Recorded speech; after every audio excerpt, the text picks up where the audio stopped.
16 जनवरी की वो सर्द रात जो न सिर्फ युवराज और उनके परिवार के लिए काली रात थी बल्कि नोएडा वासियों के लिए भी एक काली रात साबित हुई। युवराज सेक्टर 150 में ही एक गहरे तालाब में डूब गए और वहां पर खड़ी शासन प्रशासन की टीम सिर्फ तमाशबीन बनकर रह गई। ना तो उनमें कोई इंसानियत दिखाई दी और ना ही उन्होंने युवराज को बचाने का भरपूर प्रयास किया। लेकिन खुशी इस बात की है कि आम जनता में इंसानियत जिंदा है। उसी आम जनता में एक ऐसे साथी हैं जिनका नाम मुनिंदर है और ये गढ़ी समस्तीपुर सेक्टर 150 के निवासी हैं। इन्होंने उस दिन इंसानियत का परिचय देते हुए उस गहरे पानी में उतरे और युवराज को बचाने का पूरा प्रयास किया। बहुत स्वागत है आपका अमर उजाला में। Thank you. जैसा कि इन दिनों युवराज वाला मामला चर्चा का विषय है, आप पता ही है, और आप उसका एक अहम हिस्सा हैं क्योंकि आपने युवराज को बचाने का प्रयास किया, जबकि वहाँ पर बचाने के लिए पूरी टीम मौजूद थी जी, और जैसा कि अभी तक आपने इंटरव्यू में बताया है कि पानी में कोई नहीं उतरा और आपने अपनी जान की परवाह न करते हुए आप पानी में उतरे। आपने एक बार भी नहीं सोचा कि ये पानी ठंडा है या सरिये हमें लग जाएंगे या हमारी जान को कुछ हो जाएगा। जी जी। मुझे बस थोड़ा सा शुरुआत से घटनाक्रम बताइए, उस दिन क्या हुआ था? घटना ये हुआ था जी, ये 16 तारीख की रात की घटना है जी। 16 तारीख की रात को 11:45 पर युवराज गाड़ी लेके तालाब में उसमें बेसमेंट में गिर चुका था। गिरने के बाद उसने अपने पिताजी के पास कॉल भी किया कि पापा मैं किसी नाले में गिर चुका हूँ, प्लीज़ मुझे मेरी हेल्प कीजिए, मुझे नहीं पता है मैं कहाँ पर हूँ। उनके पिताजी आए, उसे ढूंढने में बहुत समय लग गया था, ऐसा बता रहे थे 30 से 40 मिनट लग गए थे। आए, उनके पिताजी ने समय रहते पुलिस पे कॉल की, पुलिस भी मौके पे मौजूद आ गई थी। जब पुलिस को सूचना दी गई थी, जो सच्चाई है शुरू में मैंने फर्स्ट डे भी यही बात रखी थी, पुलिस को सूचना दी गई थी गाड़ी को लेकर युवराज नाले में गिर चुका है। जब पुलिस ने आके सिचुएशन देखी तो उसमें क्या था कि पुलिस गाड़ी गिरी थी बेसमेंट में। बेसमेंट, तालाब और नाले में बहुत फ़र्क है। अच्छा। तो पुलिस उस सिस्टम को समझ नहीं पाई, उनके हाथ से बाहर था।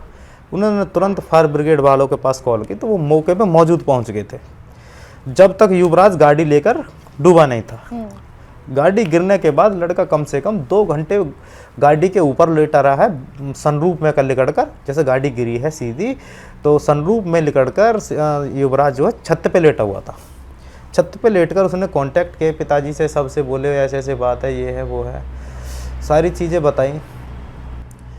जब उसने 2 घंटे कम से कम अपनी जान की गुहार लगाई, लेकिन वहाँ पर कम से कम प्रशासनिक लोग थे 30 से 40 प्रशासन के, और वहाँ पर जो आम जनता थी बहुत सारे लोग थे, लोकल भी थे, 150 के रहने वाले, कम से कम 100 प्लस लोग थे।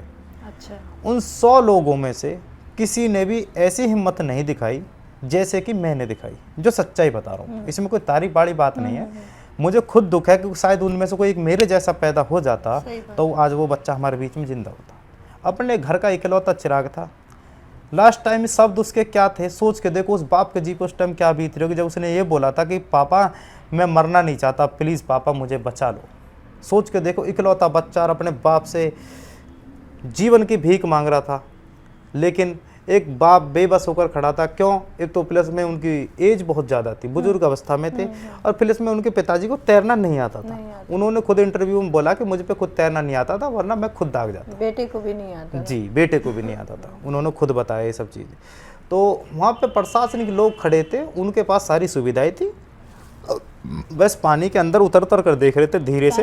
किस टाइम आप पहुंचे थे? टाइम क्या था? मैं टाइम पहुंचा, लड़का गिरा है 11:45 पर, मैं लगभग 1:45 के लगभग वहाँ पे पहुँचा हूँ। 1:45, 50, 2, 4, 10 मिनट ऊपर नीचे होती है, लेकिन कंफर्म इतना है कि 2 बजे से पहले था मैं। ठीक है जी।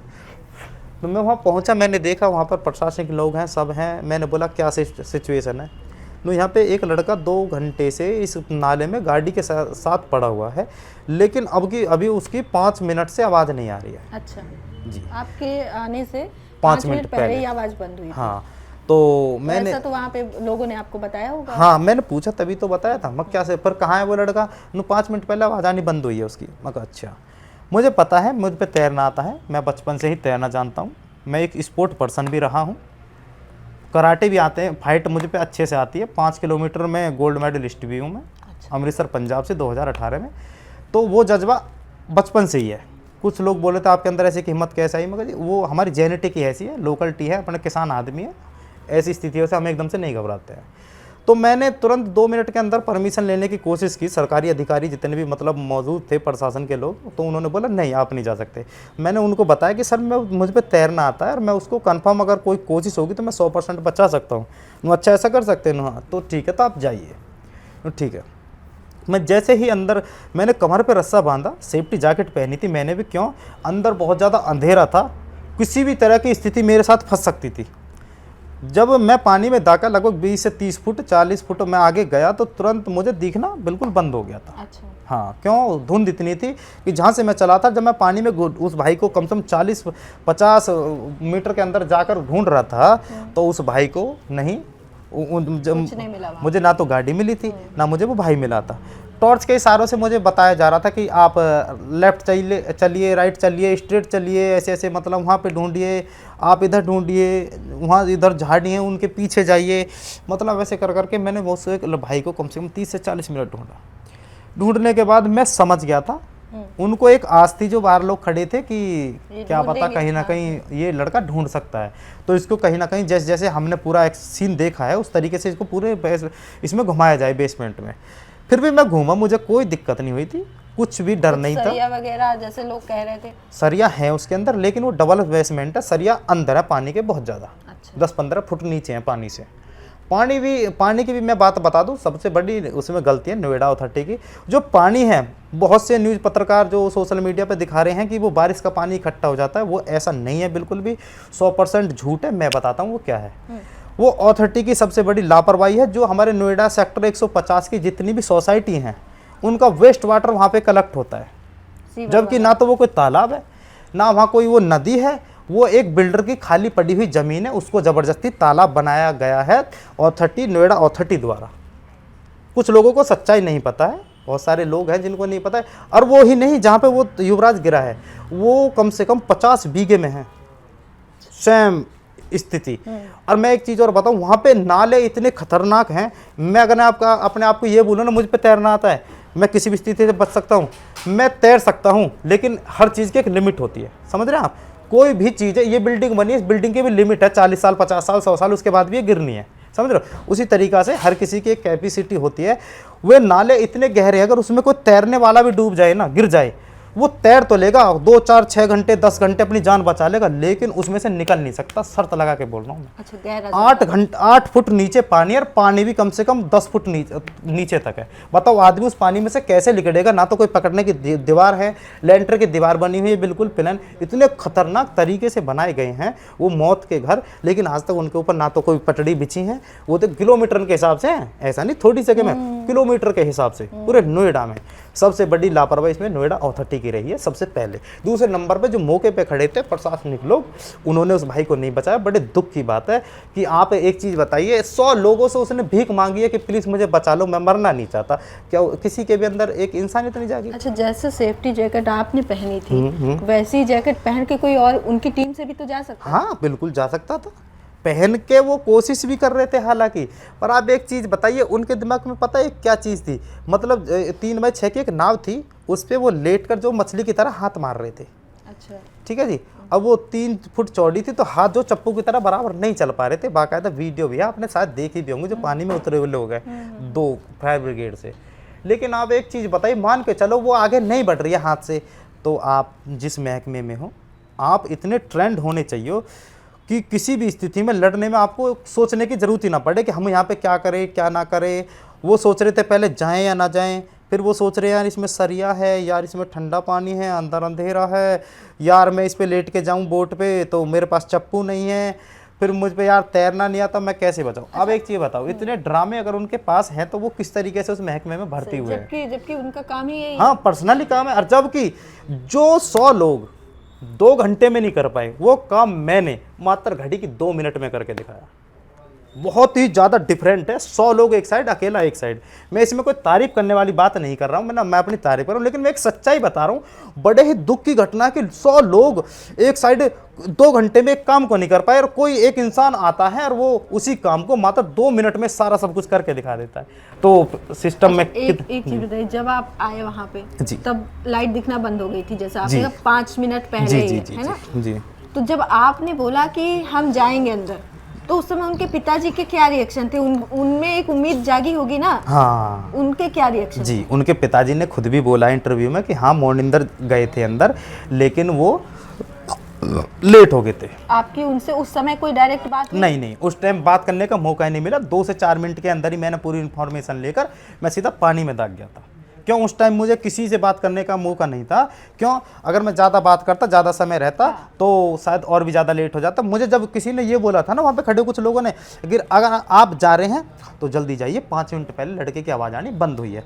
तो मैं उस उम्मीद से दागा था, क्या पता वो गाड़ी पर लेटा हुआ था, कहीं ना कहीं वो बेहोश तो ना होगा। कहीं आपको कुछ ऐसा पता है कि उनके आखिरी शब्द क्या थे जो उन्होंने बोले हैं युवराज? हाँ, आखिरी शब्द बड़े ही एक इंसानियत को ख़त्म करने वाले हैं। सच्चाई बताएं, बिल्कुल इंसानियत उस टाइम ख़त्म हो गई थी। उसके जो आखिरी शब्द थे, एक बाप के सामने इकलौते बच्चा ये बोल रहा है, आखिरी जो शब्द थे उसके ये बोले था कि पापा प्लीज़ मुझे बचा लो, पापा मैं मरना नहीं चाहता। गाड़ी बहुत ही तेज़ी से पानी में जाने लगी अंदर, और मौके पे प्रशासनिक लोग मौजूद थे, किसी ने भी उस टाइम फुर्ती नहीं दिखाई। तो ये चीज़ें आपको वहाँ के लोगों ने बताई? आप तो 5 मिनट हाँ, लेट पहुँचे थे। किसी से भी पूछ लेना आप। हाँ। जी, ये उनके पिताजी ने भी बोला इंटरव्यू में। ठीक है जी, वो जो जितने भी 100 लोग सबको पता है।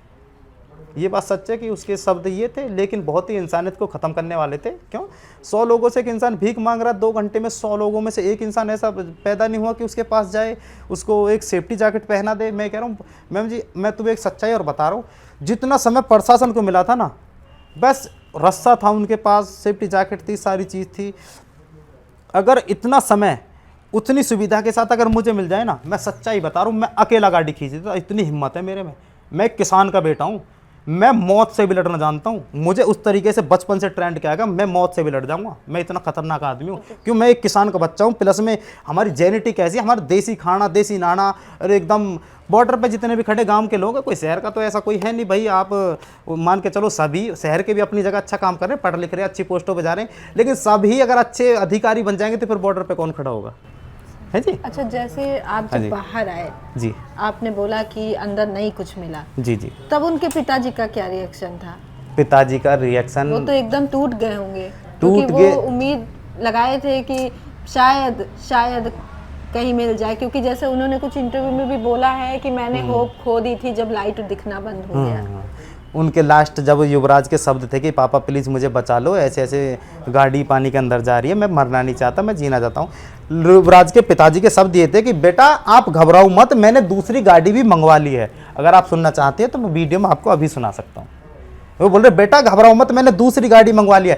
युवराज के पिताजी को पूरे प्रशासन पे उस टाइम भरोसा था कि जब इतने लोग आ चुके, कहीं ना कहीं मेरा बेटा बच जाएगा। लेकिन उनको ये नहीं पता था कि मतलब एक इंसानियत को ख़त्म करने वाली चीज़ आपके पास खड़ी है और तुम उन पर विश्वास करे बैठे हो। तो वो गलत इंसान पे विश्वास कर लिया उन्होंने, और उनके बच्चों का जो जिम्मेदार है कोई भी है, आपको सच्चाई पूरे देश को पता चल चुकी है। मैंने सब चीज़ खोल के बता दी है, मुझे डरना किसी से नहीं है। बस मैं आपको एक चीज़ और बताना चाह रहा हूँ बीच में, कि मेरी जान को बहुत ज़्यादा खतरा है। अच्छा जी, मैं एक किसान का बेटा हूँ, हालांकि छोटी मोटी स्थिति से मैं नहीं डरता हूँ किसी भी चीज़ में, लेकिन मेरे ऊपर बहुत ही बड़ा खतरा मंडराया हुआ है। अभी पिछले दिनों आपको पुलिस ने भी बुलाया था, वहाँ पर जी, पूछताछ की गई आपसे। कितनी देर बिठाया गया आपको, और कितनी बार बुलाया जा चुका है अब तक? एक बार बुलाया था जी, 5 घंटे। 5 घंटे? जी, 18 तारीख को मुझे बुलाया गया था कि आप थाने आइए। मुझे 1 बजे मैं वहाँ पहुँचा था, तो मुझे 5 बजे तक मुझे बैठाए रखा था। क्या पूछताछ किस विषय पर हुई है? विषय पर कुछ नहीं हुई थी जी, बस ये बोल रहे थे पुलिस को साथ लेके चलो, पुलिस के खिलाफ क्यों बोल रहे हो, ये वहाँ पे ये बोलो कि पुलिस भी तत्परता के साथ लगी हुई थी, हमको भी बचाओ, बहुत सारी चीज़ें। और भी किसी तरह की कोई धमकियाँ मिल रही हैं आपको या आपके परिवार को? देखो, धमकी बहुत ही ज़्यादा, मतलब कि एक अगर कोई कमज़ोर से दिल का इंसान होता ना, जिस दिन मैं थाने से गया था उसी दिन फ़ोन स्विच ऑफ करके भाग जाता, गायब हो जाता। ठीक है जी। लेकिन मैंने क्या सोचा यार, जब हमारी वजह से किसी की जान बच रही है, मान के चलो हम युवराज को नहीं बचा पाए, लेकिन कोशिश तो पूरी की ना। सही। हाँ जी, कल को अगर हम आज इसको आवाज़ को खुल के नहीं उठाते हैं, कल को फिर कोई दूसरा युवराज गिरेगा वहाँ पर, फिर कोई डर जाएगा भाई हम नहीं जा रहे। तो मैंने सोचा मगर जो होगा देखा जाएगा, हम खुल के बोलना चाहते हैं। उसके बाद मुझे सबसे बड़ा खतरा, मैं आपको सच्चाई बताता हूँ आपके चैनल के माध्यम से। मेरा नाम मोनिंदर जाटव, नोएडा सेक्टर 150 का मैं रहने वाला हूँ। मैंने प्रॉपर सबकी ऊपर से नीचे तक पोल खोली, मेरी किसी से कोई दुश्मनी नहीं है, सिर्फ मैंने सिस्टम की पोल खोली जो सच्चाई है। मैं सच्चाई के साथ खड़ा हूँ और खड़ा रहूँगा। क्यों? एक इंसानियत एक सबसे बड़ी चीज़ होती है। वो युवराज बेबस होकर अपने एक जीवन की भीख मांग रहा था, अपने एक बेबस पिता से बोल रहा था पापा प्लीज बचा लो, मैं मरना नहीं चाहता। सोच के देखो उस टाइम उसके पिताजी के ऊपर कितने दुख का पहाड़ टूट रहा होगा। ये बड़े ही सोचने का विषय है कि आगे ऐसी कोई घटना ना हो जो कि इंसानियत को कतई खत्म करने वाली चीज है। तो मैं इसीलिए कोशिश कर रहा हूं कि युवराज को न्याय मिलना चाहिए। क्यों? देखो ना तो वो मेरे माजाए हैं, ना ही कोई मेरे गांव का है। वो 150 में भी कुछ समय पहले आकर रहने लगे हैं, लेकिन एक इंसानियत सबसे बड़ी चीज, मैं सबसे ऊपर धर्म जाति सब चीज को भूलकर मैं इंसानियत सबसे बड़ी चीज मानता हूं। जब आप कहीं हॉस्पिटल में जाएंगे, बीमार होंगे, आपको ब्लड की जरूरत पड़ेगी, वहां आप जाति नहीं धर्म नहीं पूछेंगे। लेकिन कहीं अपने आप को इज्जत ऊंची दिखानी होगी, वहां पर जाति को ला दोगे बीच में, धर्म को ला दोगे बीच में। ठीक है जी। लेकिन मैं इसको न्याय के लिए हमेशा लड़ता रहूंगा। और बहुत ही जल्द नोएडा सेक्टर 150 में बहुत सारी ऐसी चीज है, इंसानियत को ऐसी घटना कितनी हो सकती है, मैं उनकी भी आगे सच्चाई दिखाऊंगा अपने चैनल के माध्यम से। इंस्टाग्राम पे मेरा चैनल है मोनिंदर नोएडा 150। ठीक है जी। अच्छा, ये जैसे घटना हुई उसके बाद जो अभी ये मीडिया में इतना ज्यादा चल रहा है जी, उसके बाद पिता से मुलाकात हुई आपकी? मैंने पिताजी से मुलाकात करने की कोशिश नहीं की है। क्यों? उनकी एज बहुत ही ज़्यादा होने के कारण वो बहुत ही ज़्यादा डिप्रेशन में है। उन्होंने एक चीज़ सोच ली कि अगर मुझे न्याय नहीं भी देती है ना सरकार, मुझे 1% दिक्कत नहीं है। क्यों? मेरा सब कुछ खो चुका है और रियलिटी में उनका सब कुछ खो गया है। इकलौता बेटा है, वो चला गया। ठीक है जी।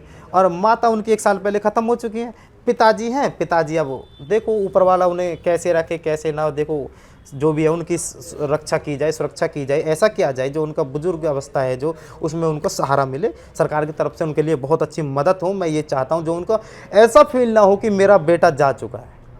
ठीक है जी। मैं ये चाहता हूँ, मुझे और कुछ नहीं चाहिए। देखो मैं मिडिल क्लास बंदा हूँ, मेहनत करके खाने जानता हूँ, लेकिन मैं किसी इस चीज़ में कोई लोभ लालच किसी भी तरीके का नहीं है जी। अभी घर में कौन कौन है आपके? आपकी शादी हुई है, बच्चे वगैरह? मेरी शादी नहीं हुई है, मेरी 26.5 साल उम्र है। मुझसे हम 6 भाई हैं, मैं तीसरे नंबर का हूँ। चौथे नंबर का ये भाई है मेरे साथ जो है। ठीक है जी। 3 मेरी बहन है। ठीक है जी। फैमिली हमारी बहुत ही बड़ी फैमिली है, मजबूत फैमिली है, ऐसा नहीं है। ठीक है जी। किसान आदमी है। जैसे ये सब मामला हुआ तो माता पिता ने या परिवार वालों ने कुछ बोला कि आप क्यों इसमें पढ़ रहे हैं? जब पुलिस की ओर से या प्रशासन की ओर से आपको धमकियां मिली या बोला गया कि आप जो है हमारे साथ रहें, हमारा साथ दें, तब आपके परिवार का क्या रिएक्शन था? मेरे परिवार देखो मैंने तुम्हें पहले बताया कि हम किसान लोग, हम छोटी मोटी धमकियों से या छोटी मोटी परिस्थिति से, वक्त से एकदम से नहीं डरते हैं। हमारे पिताजी ने ये बोला था, मैंने बोला पापा जी ऐसे ऐसे बात है, उसमें थोड़ा न्यूज़ वालों के सामने मैंने एक दो को ये बता दिया कि ऐसे ऐसे सच्चाई जो भी बता दिया। तो मेरे पिताजी का फर्स्ट रिएक्शन ये था, बेटा डरने की जरूरत नहीं, सच्चाई के साथ खड़े रहना, चाहे कुछ भी हो जाए, सच से मत पीछे हटना, और हम पीछे खड़े हैं तेरे। अभी जॉब का क्या है? जॉब चल रही है? जॉब नहीं चल रही, नहीं चल रही। मेरी जान को खतरा है। मैं तुम्हें फिर बता रहा हूँ, मैं जॉब पे जाऊँगा तो मेरी नाइट की ही जॉब है। मेरे उस टाइम क्या हो सकता है मुझे कुछ नहीं पता है, कब कौन सी सेकंड कौन से पल में मेरे साथ क्या हो जाए कुछ नहीं पता। मैं इसलिए पहले से पहले सभी को बता रहा हूँ, अगर मेरे साथ कुछ भी होता है तो मेरी जान का और मेरा जो साथ घटना होती है उसका जिम्मेदार पूरा प्रशासन होगा, नोएडा अथॉरिटी होगी, जितने भी बिल्डर्स के मैंने पोल खोली है वो होंगे, और मेरी सुरक्षा सुनिश्चित की जाए। अगर मेरी वीडियो आगे तक जा रही है, किसी भी मुख्यमंत्री जी से मैं ये चीज़ कहना चाहता हूँ, बहुत ही नेशनल लेवल तक ये चीज़ पहुँच चुकी है। मुझे कुछ नहीं चाहिए, बस मेरी सुरक्षा सुनिश्चित कर दी जाए कि आपको ये कंफर्म कुछ नहीं होगा, तो मैं बिल्कुल कुछ नहीं कहूँगा। मैं अपने आप को अच्छा महसूस करूँगा कि मेरी सरकार मेरा साथ दे रही है, मैंने किसी के साथ गलत नहीं किया। सच्चाई बताऊँ, मैं इंसानियत के लिए खड़ा हुआ हूँ। मैं कोई ना कोई मेरा माज आया था, लेकिन मैं इंसानियत के साथ खड़ा हूँ, खड़ा रहूँगा, लेकिन मेरी सुरक्षा सुनिश्चित की जाए। मेरी फैमिली बहुत ज़्यादा डरी हुई है। मेरी माता ने जिस दिन से धमकी आई है, सच्ची बताऊँ, रोटी भी नहीं खाई है। मेरी माता अभी भी कॉल करके रो रही थी कि बेटा आप कहाँ पर हो। मैंने उन्हें ये बोला, मम्मी मैं सुरक्षित हूँ, ऐसी जगह हूँ कि वहाँ पर सच्चाई बताएं तो एकदम से कोई प्रशासनिक आदमी आ जाए तो वो भी नहीं घुस सकता, क्योंकि ये NGO है, इसके अंदर अगर वो प्रशासनिक आदमी भी घुसेगा ना तो इजाज़त लेनी पड़ेगी, वरना घुस नहीं सकता। ये सच्चाई है। एनजीओ को छोटी मोटी चीज़ नहीं होती है। और बड़े हमारे भैया हैं, इनकी एक नहीं 163 में भी इनकी एनजीओ है, ये भी इनकी एनजीओ है, ये इनको फॉलो करते हैं। युवा शक्ति दल एक हमारे गाजियाबाद में बहुत ही बड़ी आबादी में मतलब फैला हुआ है। युवा शक्ति दल के नेता हमारे अरविंद गौतम जी हैं, जो कि हमारे ग्रेटर नोएडा एनसीआर में कहीं भी अगर आप बोलेंगे युवा शक्ति दल में कोई एक संगठन है तो कहीं भी आपको ये बता देंगे एक सेकंड में कि युवा शक्ति दल एक संगठन है वो गाजियाबाद के अंदर, नोएडा के अंदर। यानी कि आपका ये लोग साथ दे रहे हैं। जी जी, खुल के बोल दिया है। परिवार भी आपका साथ दे रहा है, जी, हालांकि डर का माहौल बना हुआ है। नोएडा किसान परिषद जो है, किसान मोर्चा जो सबसे बड़े अध्यक्ष हमारे नोएडा के सबसे बड़े खलीफा हैं, उन्होंने बोला है कि बेटा तू हमारा बच्चा है, तू सच्चाई के साथ खड़ा रहे, अगर तुझे उंगली भी टच होती है तो हम तेरे लिए खड़े हैं। अच्छा ठीक है, थोड़ा सा पीछे चलें। वही जो पिछले दिनों ट्रक वाला मामला हुआ जी जी, तो ऐसा बताया गया कि उसको ड्राइवर को भी आप ही ने बचाया था। हाँ जी। क्या वो वाला इंसिडेंस क्या था? उसमें ये था जी, मतलब उस दिन भी ऐसी सेम धुंध था और सेम ही सिचुएशन थी। मोड़ ना दिखने के कारण, लाइट ना होने के कारण, मोड़ से कम 50 मीटर पहले लाइट है, उस मोड़ पे ना तो कोई लाइट है ना कोई एरो है कि आप इधर से मुड़ना, जो भी चीज़ होती है दे दो। तो ये वो वाले ड्राइवर जो थे वो लेंगे आप? नहीं, आप लीजिए। हाँ जी जी, बोलिए। वो ड्राइवर वो भी मतलब उनका ट्रक पानी में कितना चला गया था, क्या हुआ था? जो रोड है वो तालाब से कम 10 फुट ऊंचा है। जैसे ही ड्राइवर ने कंट्रोल करने की कोशिश करी, उसने कंट्रोल तो कर दिया, लेकिन 18 से 20 फुट लंबा ट्रक था वो, 20 फुट प्लस है। वो कंट्रोल करते करते आधा पानी तालाब के ऊपर, नाले के ऊपर से ऐसे निकल गया और आधा टिक गया रोड पे। 25 टन उसमें सरिया भरा हुआ था कटिंग का। जो उसके ड्राइवर ने बताया था कि 25 टन सरिया इसके अंदर मौजूद है। उसके दोनों टायर फट गए थे और उसने घबरा के ये चीज़ सोची कि मैं जल्दी से इसमें से कूद जाऊँ, क्या पता ट्रक मेरे ऊपर ही गिर जाए, आगे गिर जाए। तो उसे नीचे उसने ज़मीन सोची थी कि ये ज़मीन है, लेकिन उसे ये नहीं पता कि मौत का कुआं खुदा हुआ है कई सालों से, 15-14 सालों से। तो कैसे आपने उनको कैसे बचाया था? उसके ट्रक में जो रस्सा बंधा हुआ था जी। अच्छा, हाँ, वो खोला जी। मैंने ट्रक पे चढ़ के रस्सा खोला था, रस्सा खोल के मैं नीचे आया, ट्रक पे से दाग कर नीचे आने के बाद वो जैसे उसकी दीवार टूटी थी, उसमें कम से कम 2-2 बिलांद के सरिया निकल गए थे। मैं उस सरिया में रस्सा बांध के मैंने उस भाई के पास रस्सा फेंका था कि आप इसको पकड़ के सेफ रहिए, मैं 2-4 राइडर और लाता हूँ ढूंढ कर। क्यों, उस रोड पर राइडर बहुत ज़्यादा चलते हैं। जितने भी एप्लीकेशन है, जेप्टो, ब्लिंकिट, फ्लिपकार्ट, जियो मार्ट, इंस्टामार्ट, जितने भी है सब के उधर ज़्यादा रहते जी, हैं। बहुत ही ज़्यादा, बहुत ज़्यादा, क्योंकि थोड़ा वो आउटर साइड पड़ता है। जी जी जी जी, हाँ, लोग एकदम से मार्केटिंग एरिया नहीं है उधर, जी जी जी। तो इसलिए मैंने बीच कर रोड पे खड़े होकर मैंने कम से कम 8-10 राइडर्स रोके, मैंने बताया उनको सिचुएशन कि यहाँ पे ऐसे सिचुएशन है, जल्दी पहुँचो तुम, और रोक के ला रहा हूँ। हमने उस भाई को रेस्क्यू करने में कम से कम 2 घंटे लग गए, लेकिन हमने उस भाई को बचा के छोड़ा था। वो बहुत ही ज़्यादा घबराया हुआ था। उसे ऐसे अपने जैसे युवराज तड़प रहा था ना, उसे ऐसा लग रहा था युवराज को आज मैं जाऊंगा, और वो रियलिटी में चला गया, वरना वो जाता नहीं। इसी तरीके से वो ड्राइवर को भी यही दिख रहा था कि आज मैं जाऊंगा, लेकिन समय रहते हमने बड़ी मशक्क़त के साथ उस भाई को बचा लिया था और उसको सुरक्षित बचाकर हम अपने सुरक्षित स्थान पर लेकर गए थे। नाइट में ही ले जाने के बाद हमने सुबह 10 बजे उसको चौकी पे छोड़ा था। चौकी पे जाने के बाद फिर पुलिस प्रशासन ने उसका ट्रक निकलवा के दिया, फिर वो अपने सुरक्षित चला गया। लेकिन कुछ पत्रकार उसके पास पहुँच गए। पहुँचने के बाद उसने भी सेम पोल खोली जैसे मैंने खोली है, सेम चीज़ बताइए। नहीं वहाँ पे कोई साइन बोर्ड है, नहीं वहाँ पे कोई फुटपाथ है, ना वहाँ पे लाइट है, मतलब बहुत ही गंदा सिस्टम है उधर। 90 डिग्री पे एकदम रास्ता घूमता है, कोई नया इंसान आ जाए धुंध में तो 100% निश्चित है वहाँ गिरना। आपके राज्य की खबरें, आपके शहर की खबरें सबसे पहले जानने के लिए देखते रहें अमर उजाला। चैनल को सब्सक्राइब जरूर कर लें और पाएं हर अपडेट।